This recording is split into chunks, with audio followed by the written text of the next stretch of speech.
Oke, halo guys, balik lagi bareng gua ya hari ini. Hari Selasa, tanggal 10 Juni 2025. Hari ini IHSG ditutup dengan kenaikan yang lumayan besar sebanyak 1,65% atau 117 poin. Nah, kali ini gua pengen bahas saham saham MAK ya. Apakah lu pernah dengar saham ini atau lu baru dengar? Investor baru dengar apa udah tahu? Nah, ini salah satu saham yang udah rutin bagi dividen semenjak dia IPO ya. Dia IPO tahun 2018. Nah, tahun 2018 tuh dia langsung bagi 0,8%. Dia 15 perak. Tapi itu sebelum dia stock split kayaknya. Tahun 2019. Ya 1:5. Nah, kali ini gue pengen bahas itu saham karena menurut gue ini saham lumayan menarik ya. Dividen yieldnya udah semakin gede dari tahun ke tahun, dan di tahun 2024, tahun buku 2024, dia bagi totalan saham sebesar nih interim final 20 20 30, jadi 70 perak totalnya. Kalau lu hitung di harga sekarang, 70 dibagi kemarin, dia kalau lu masuk sekarang sih udah telat guys. Dia terakhir sih bagiin final di 26 Mei ya, kumdetnya sebesar 30 perak tuh. Kita hitung totalnya aja ya, tahun buku 2024 sebesar 70, di harga sekarang 7,5. Gimana, masihkah worth it buat dibeli? Iya, 9,3%. Gede ini kalau menurut gua, 9,3%. Tuh, hari ini dia naik 5,6%. Kemarin sih dia sempat turun nih di harga 710-an. Pas ex-date-nya ya di antara itulah mentok 710. Gua hari ini baru nambah muatan dikit ya, lumayan. Ada dana nyisa di RDN, gua masukin aja sini daripada nganggur. Nah, dia 9,3% per tahun ya. Tahun kemarin atau tahun buku 2024 dia baginya 3 kali tuh, lumayan. Jadi pas exit-nya nggak terlalu berasa, jadi turunnya dikit gitu. Kalau setahun sekali kan turun bisa langsung anjlok 9% gitu, 10% sesuai dividen yang dibagiin. Nah, kita lihat tipis-tipis laporan keuangannya ya. Tahun dari mana? Tahun 2018, sejak IPO aja. Nah, kita lihat net income-nya sebesar 82 miliar. Kita lihat EPS-nya aja ya, biar gampang kita dapatnya berapa. Kalau revenue sama net income lu baca-baca lagi aja. Di sini Stockbit gampang banget nih. Dari 2018 dia 21, 23, 37. Nih, pas Covid dia kan, Covid 2020. 2021 dia meloncat tuh 103. Terus 2022 63, 2023 41, 2024 75, dan sekarang anualisnya kurang lebih sama ya di 73-an. Saham ini, perusahaan Simak ini bergerak di cetakan ini buat bikin sarung tangan, dan dia termasuk salah satu yang terbesar di dunia loh ini. Jadi ibaratnya dia tuh pabrik yang bikin cetakan sarung tangan dengan keefisienan yang sangat tinggi gitu. Jadi ibaratnya perusahaan Cina pun kalau bikin perusahaan yang persis kayak gini, dia agak males. Jadi soalnya kalau dia bikin kayaknya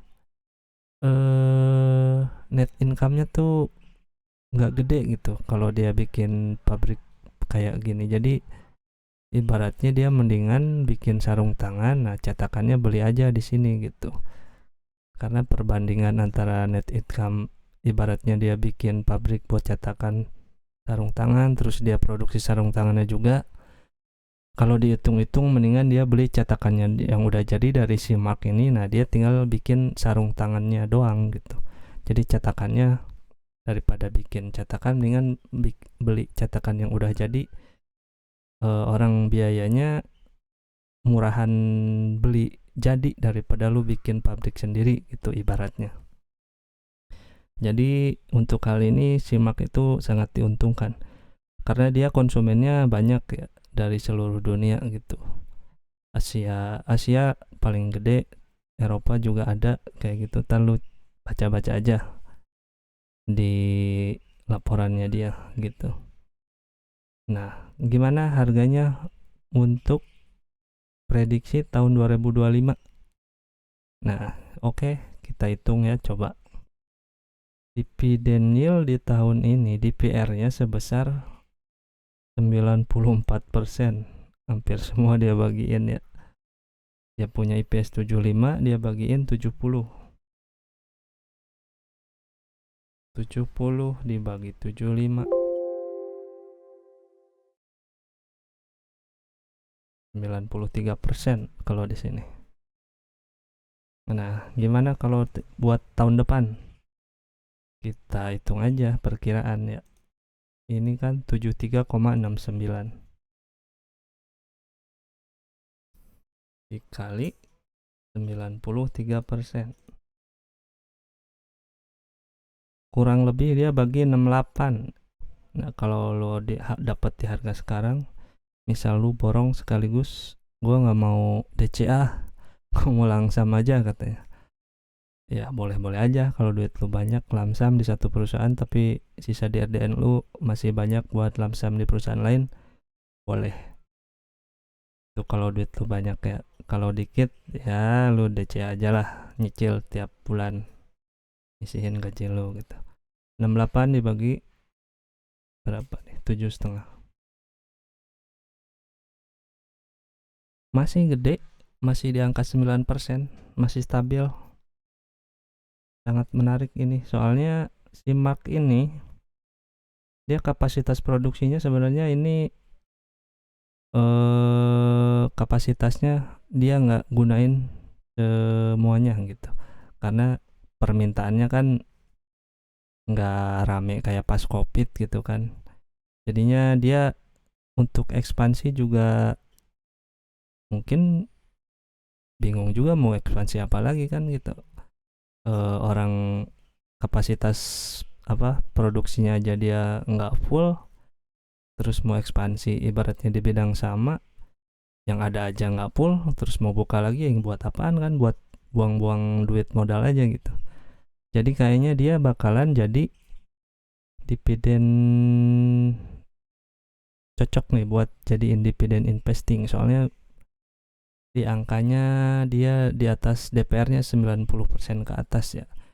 Cuman harganya ya resikonya harganya bisa jadi nggak kemana-mana gitu. Kalau secara value investing mungkin dia nggak bakalan naik terlalu banyak harganya gitu. Jadi lu ngarepin dari dividennya aja. Untuk selisih angkanya selisih harganya untuk kenaikannya mungkin cukup slow jadinya untuk kedepannya jika dia bagi rutin di atas 90% gitu. Nah, harga wajarnya berapa nih kira-kira? Berapa tadi? 7369.